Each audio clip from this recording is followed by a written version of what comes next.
Mesdames et messieurs, bonsoir. Quelle injustice de voir une femme mourir des suites d'un accouchement ou des suites de complications d'un accouchement. Chaque jour dans le monde, 500 femmes perdent la vie en donnant la vie.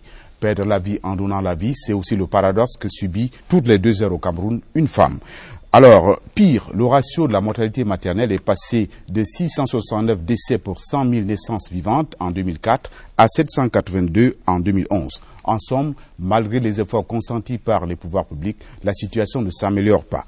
Consciente de la gravité de la situation, la première dame camerounaise, Mme Chantal Biya, mue par son cœur de mère, a donc voulu ce moment de sensibilisation pour dire stop à la mortalité maternelle et infantile. Il faut dire que du côté des enfants également, la situation n'est guère reluisante parce qu'on enregistre parfois des chiffres allant jusqu'à 59 décès pour 1000 naissances vivantes pour les nourrissons âgés de moins d'1 an.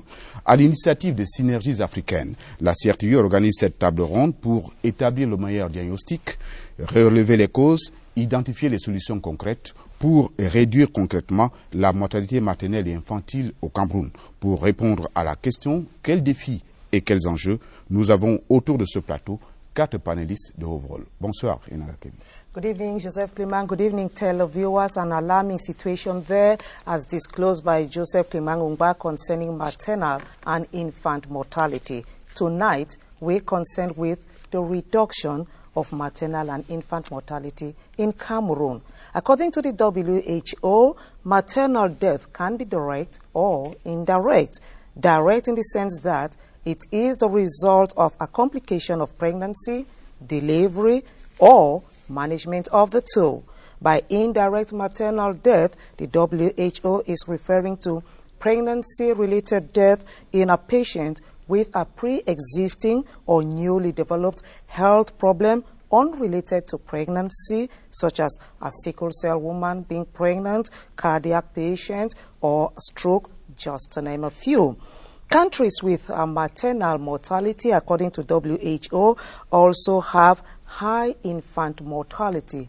In that situation, the two are linked or interrelated. In this regard, our panelists are health professionals like gynecologists, cardiopediatrician, and other stakeholders involved in the fight against maternal and infant mortality.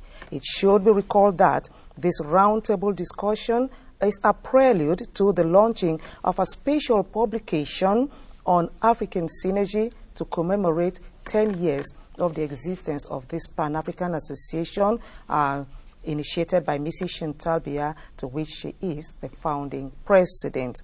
Now, introducing our panelists to your televiewers, I will turn to my left, and he is Mr. Alain Sibenale. Good evening, sir. Good evening. Good evening. Mr. Sibenale is a resident representative of the United Nations Population Fund. He's been the resident representative since 2008, and he is UNDP is a partner of African Synergy. Next to him is Professor Robinson Boo. Good evening, Professor, and thanks for honoring our invitation. Good evening. Good evening. Professor Robinson Boo is the Director of Family Health in the Ministry of Public Health. Professor Robinson Boo is a university lecturer in gynecology and obstetrics at the Faculty of Medicine and Biomedical Sciences in the University of Yaoundé 1. He has a world of experience. And on my right, I will introduce to you the only lady in the panel. She La seule femme sur le plateau. Yes, we congratulate you for braving the situation to stand with men. She is Dr. Zambo Uget. She's a gynecologist, obstetrician, and presently working at the Gynecology, Obstetrics, and Pediatrics Hospital here in Yaoundé. Thanks, Madam, for honoring our invitation. And next to her is Dr. Bijogo Atangana. He is a cardiopediatrician. He is also the director of the At Lutem Hospital. He also has a world of experience. Thanks, sir, for honoring our invitation. Ladies and gentlemen, televiewers, we also have special guests with us here in Studio 1 of CRTV. You have Mr. Jean-Stéphane Biacha, the Executive Secretary of African Synergy. You have Dr. Fuda. He is the Director of the Yaoundé Central Hospital. And we have Mr. James Fokonlong, He is a partner of African Synergy. We also have some top management staff of the Executive Secretariat of African Synergy. And our special gratitude to Mrs. Chantal Biya, who is constantly on the move to ensure better health for women and children in Cameroon and the continent at large. Joseph? Merci Ndanga Kebi pour cette présentation des panélistes. Je signale qu'on aurait pu avoir un plateau plus étoffé encore avec peut-être des sociologues, mais vous savez, il faut toujours opérer des arbitrages. C'est aussi l'occasion pour les panélistes de mieux s'exprimer sur la question. Je signale également que cette table ronde est organisée en prélude à la cérémonie de présentation d'un ouvrage, un nouvel ouvrage sur les 10 ans de synergies africaines. L'ouvrage que vous voyez certainement là sur votre petit écran. Pour l'instant, retour au sujet du jour, la mortalité maternelle et infantile. Nous avons observé les conditions d'accouchement dans un centre hospitalier de Yaoundé. Il s'agit de l'hôpital central de Yaoundé. Voici le reportage de Gisèle Ongene. Au Cameroun, les chiffres sur la mortalité maternelle et infantile donnent littéralement la chair de poule. Les statistiques révèlent parfois jusqu'à 669 décès pour 100 000 naissances vivantes. Ici et là, une femme meurt toutes les 2 heures des suites d'un accouchement ou des suites des complications d'accouchement. À la maternité de l'hôpital central de Yaoundé, des dispositions sont prises pour que ce ne soit plus le cas. La plupart des femmes qui vont mourir dans cette maternité sont des femmes qui viennent d'ailleurs. Et la raison principale, c'est qu'on ne les prend pas en charge à temps parce qu'elles ont trop traîné dans ces centres-là. Donc, pour parler avec le terme consacré, c'est les références tardives. Et généralement, quand elles arrivent, elles n'ont pas un sou. Et c'est pour cela que la direction de l'hôpital et toute l'équipe technique, nous avons pensé qu'il était nécessaire de mettre en place un système qui permet de prendre cette femme en charge, même si elle n'a pas d'argent. Donc nous avons dans cette maternité un kit d'urgence qui permet, même s'il faut opérer cette femme, de la prendre en charge, même sans sou. Ça veut dire qu'il n'y a pas d'exigence pour avoir accès à ce kit d'urgence. La femme qui vient, qui a besoin d'être opérée, sera opérée parce que le kit est prêt, on va le prendre, on va l'opérer. Bon, la même mesure a été prise par rapport aux produits sanguins, parce que comme je vous ai dit, elle meurt souvent d'hémorragie. Donc généralement, elle a fait son accouchement ailleurs, elle a saigné là-bas, elle s'est vidée. Quand elle arrive ici, nous avons besoin de la transfuser. Au niveau de la mortalité infantile, les taux ne sont guère rassurants. 59,7 décès pour 1000 naissances en ce qui concerne les nourrissons âgés de moins d'1 an. Ici, le personnel infirmier s'attelle au quotidien pour inverser cette tendance.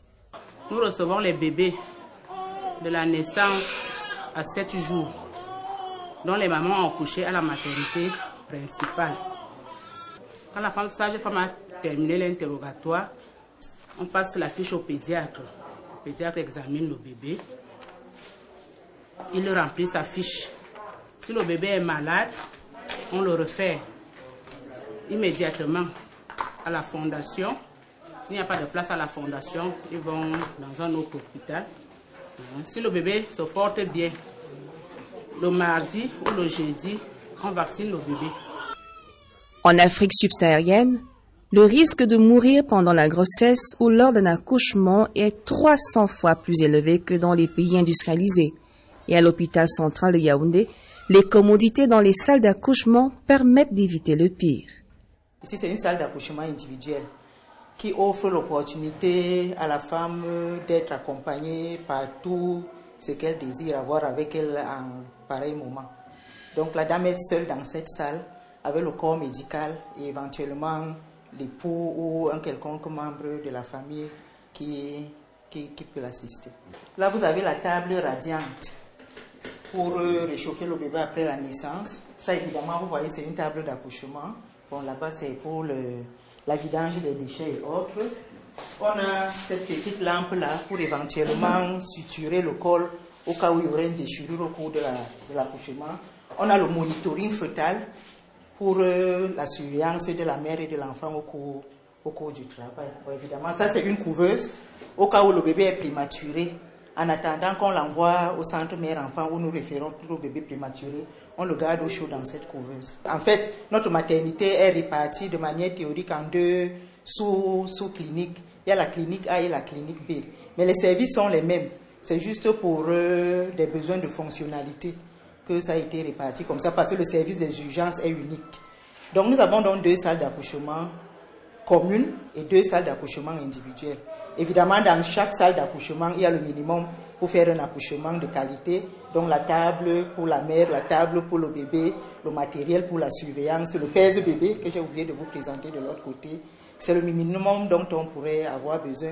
Et il y a ça dans chacune des salles d'accouchement. À voir les conditions dans lesquelles les femmes accouchent ici, comparées à ce qui se passe ailleurs, l'on se demande sincèrement pourquoi certaines ne s'y rendent pas. Trop de femmes continuent de perdre la vie inutilement. Le premier conseil, c'est que ces femmes-là, qu'elles se rapprochent, comme elles ont la chance d'être dans une grande ville comme Yaoundé, qu'elles se rapprochent des centres de santé quand même qui semblent commodes. Parce que quand on se rend compte que des femmes accouchent dans des maisons d'habitation et que parfois ces accouchements-là sont faits par un personnel non qualifié, ça fait mal. Donc la principale chose qu'on aurait à leur dire, c'est qu'ils soient d'abord prêts à se rassurer que là où ils vont, c'est vraiment l'endroit indiqué. Bon, vous allez me poser la question de savoir comment ils sauront. Mais parfois l'infrastructure même fait que vous vous demandez comment cette femme-là a pu avoir le courage d'entrer là et dire qu'elle va accoucher dans un endroit comme ça. Donc, le conseil que je pourrais aussi leur dire, c'est qu'ils soient aussi un peu prompts à la réaction pour dire que si je ne me sens pas bien, vaut mieux peut-être que j'aille ailleurs. Parce qu'on les refait généralement tard, mais lui-même aussi a quand même le droit, je pense, de dire que maintenant je ne reste plus ici, je m'en vais. On en a reçu certains ici comme ça, qui jugent que vraiment leur prise en charge ne leur semble pas satisfaisante là-bas, et alors ils viennent ici là. Mais comme je vous ai dit, c'est un gros problème qui ne relève pas seulement du corps médical, qui relève de nous tous, pour vraiment éduquer les gens et dire que tous les soins qu'ils reçoivent ne sont pas toujours des soins de qualité. Il est donc temps que le signal d'alarme soit tiré. D'où l'importance de cette table ronde organisée à l'initiative de l'ONG panafricaine Synergies Africaines. Right, welcome back to the studio. That's the Yaoundé Central Hospital. Thank God we have the director of the Central Hospital here, and we also have somebody who knows the hospital very well. We'll start by getting their reactions. Professor Mbu, you know the Yaoundé Central Hospital very well. You've worked at the maternity unit. What's your reaction to that coverage? Thank you very much, Nangakabi. I want to start by thanking the African Synergy for giving us this opportunity for us to express our common concerns and common understanding of a very important public health issue in Cameroon, maternal mortality. As of today, I'm the boss of that maternity. I'm the main person there, which means I'm the coordinator. And my colleague, Dr. Tonye, who has just expressed exactly what is happening there, is what we see. If a woman comes directly to the central maternity, that woman would never die. If she dies, then God's want to take her. But what we see is that most of these women, first of all, go through all the peripheral health facilities where the health personnel are not qualified. And then they must have probably emptied all the money they have on them, and then they find themselves in our maternity completely devoid of anything. They have bled excessively, and they come, by the time you open your eyes, you see them passing away. In fact, those of you who don't see women dying, you probably don't know how difficult it is for us seeing a woman dying in front of you, a woman you could solve the problem. As you know very well, in Cameroon, most of these women die because of bleeding. Bleeding could be in the first half of pregnancy, which is the first 22 weeks, or in the late half of pregnancy, which is thereafter. And our statistics say that most of the women die, and that is bleeding constitutes about 42%. No, I who see pregnant women every time, I believe that bleeding causes about 50 to 60% of all our maternal deaths. That is the problem that we have in our maternities. We also say that after bleeding there used to be infection.